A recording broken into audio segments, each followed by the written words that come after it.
Hey guys, so this week has been challenging to say the very least. A lot has happened, and of utmost importance to me, and what has absolutely just devastated me and destroyed me is that I had to put my sweet Andrea to sleep this week. Um, her health conditions reached a point where they were just robbing her just of a good quality of life completely. The last few days she spent them sleeping under my bed. She wouldn't walk. She was refusing food. She was refusing water. She needed help to get up and down the steps. She had no strength whatsoever. And we took her to New York and we took her to the emergency room. And it was so bad that we actually had to take the train and everything with her in my kid's stroller. She couldn't walk. She wouldn't have made it from where I lived to New York. It just wasn't going to. She had no strength whatsoever, and that was just heartbreaking for me. So, sorry, I'm not my usual cheery self, but it's been really, really hard, and I really, really miss her, and a part of me, a part of my heart is just gone with her. She was much, much more than just my dog. She was more than just a pet. I can't even begin to explain how much she still means to me, even though she's not here anymore. Andrea was amazing. Everyone she ever met just loved her. She was so magnetic and so loving and sweet and happy. And I mean, this dog was so happy that she was always wagging her tail. And on more than one occasion, she overwagged her own tail and sprained it. she was she was always happy. She was always very loving. She had so much to give. She was an excellent guide dog. I I know that eventually I will get another guide dog, but she will never ever be replaced. There is no other dog like Andrea, and there'll just never be another dog that can take her place. I know I'll love my future guide dog and we'll have a special bond, but Andrea was my first guide dog, and she was so unwaveringly loyal.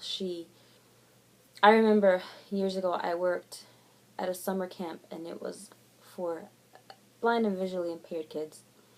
And we would go boating with the kids, and I would leave her on the dock while I went out on the boats with the girls, the campers, and she would sit there just staring out into the water, very loyal, very patient, wouldn't move, and would just stay there just watching me until I would make it back to the docks, and then she would resume her happiness and her wagging, and she just wanted to be near me all the time. And I remember once on one of these boating trips, the students were unaware of it, but we had this sort of code, I guess, or where the or sort of boss, I guess, where I was leading the camp at the time, she would come on the intercom if ever it needed to be said, and she would say something about being hot or something like that. I don't remember what it was, but what it stood for was that there was a bear in the vicinity, and it happened one time, and it happened to be that this bear was actually very, very close to the lake that we were in. We didn't see it or anything, but we were camping in the middle of the woods, so it wasn't that all that strange. It only happened once though. But I was on the boats. I was on this boat with, I think it was 2 or 3 campers, I can't remember. But my dog, oh my gosh, Andrea, it took 2 full-grown men to hold her back, and they barely could manage it. When I finally got to the dock, they literally told me, "Thank God you came right now, because a second longer we wouldn't have been able to contain her, and she would have dove right into the water because she wanted to go after you." And the whole time she was just sticking to me, and she had this demeanor where her body was tense, and she was just ready to go at any given moment. And she was just ready to defend and protect me. And she was doing these sort of very low growls in her throat that were, I don't know, it was just, I guess, warning. Not that she could have any chance up against the bear, but she was just so loyal, and she was ready to do anything for me. And she was so devoted to me.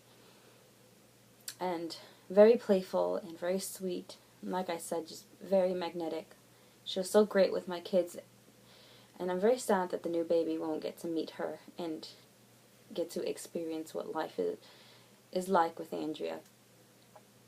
I remember when I brought each of my kids home, she would very gently nudge the car seat by their feet, and then once I would take them out, and if I put them in the little bouncy seat, or even if I was holding them, or they were in the bassinet or the swing or the crib, wherever I had the baby, Andrea was right there in front of it, just laying there, and occasionally just looking up at them and making sure they were okay, just being very protective. She was very, very protective of those that she loved. I could probably go on and on and on about how amazing she was, because it's endless. I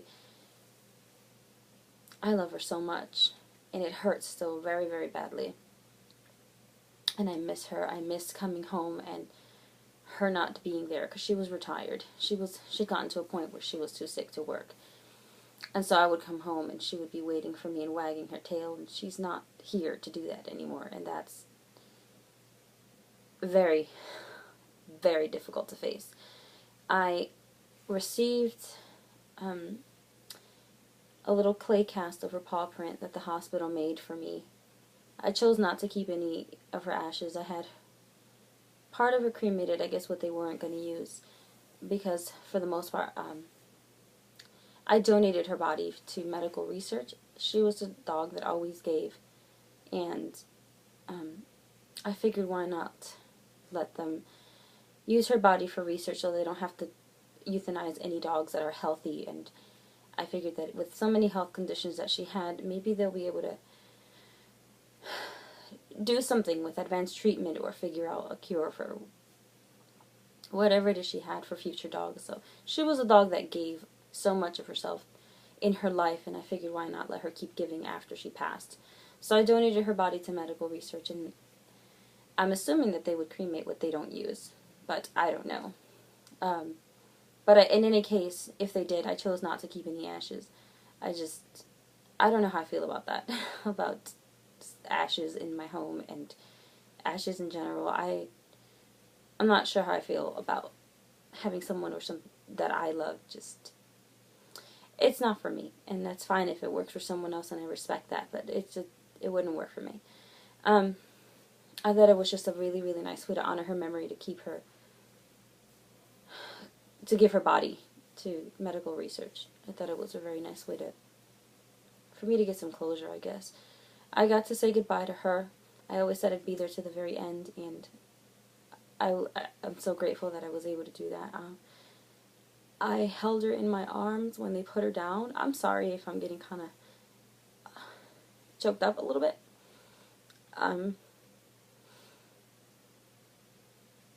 I held her in my arms when they put her down. She went very peacefully. She didn't have any of the reactions that they told me were possible. She just kind of whimpered a little bit. She used to dream a lot, and it was kind of like that. And she used to always make these funny little noises when she slept, and she would even wag her tail in her sleep. And she was laying on the table on a really, really soft, fluffy blanket, and I held her in my arms, and I got to say my goodbyes to her. They gave me as much time as I wanted and as I needed, and I took all the time that I could. And then I stood with her body a little bit longer after she passed, and then I had to walk away, and that was really just heart-wrenching. Yeah, so this is where I'm at. I'm kind of still struggling with it. Or actually, I am still struggling with it, not kind of. But I'm managing, and I know the logical side of me knows it was the right thing to do to put her down, because she was suffering. Her kidneys were failing, and she had severe gastrointestinal disease, which was preventing her from eating. It was making her food intolerant. She couldn't tolerate any type of diet at all, and the next step would have been steroids and feeding tubes, and I just wasn't ready. I just wasn't willing to make her suffer like that. It was hard enough to watch her suffering as it was, without feeding tubes, without being in the hospital for most of her time. It was her time, as painful as it was. But I'd rather be sad because I miss her than to be upset because she's suffering, and knowing that I could do something about it, and just letting her continue on in pain for my own selfish fulfillment of making sure she's still by my side. It just isn't worth it. So I let her go. And yeah, this is where I'm at right now. Just missing my sweet, sweet girl. I want to say thank you to everybody who has just been so supportive and said such kind words about her. And it's amazing to know how loved she was by everyone. Everybody has their own little anecdotes about her, and it just is hard. It really is, just losing a family member, and I'm gonna miss her.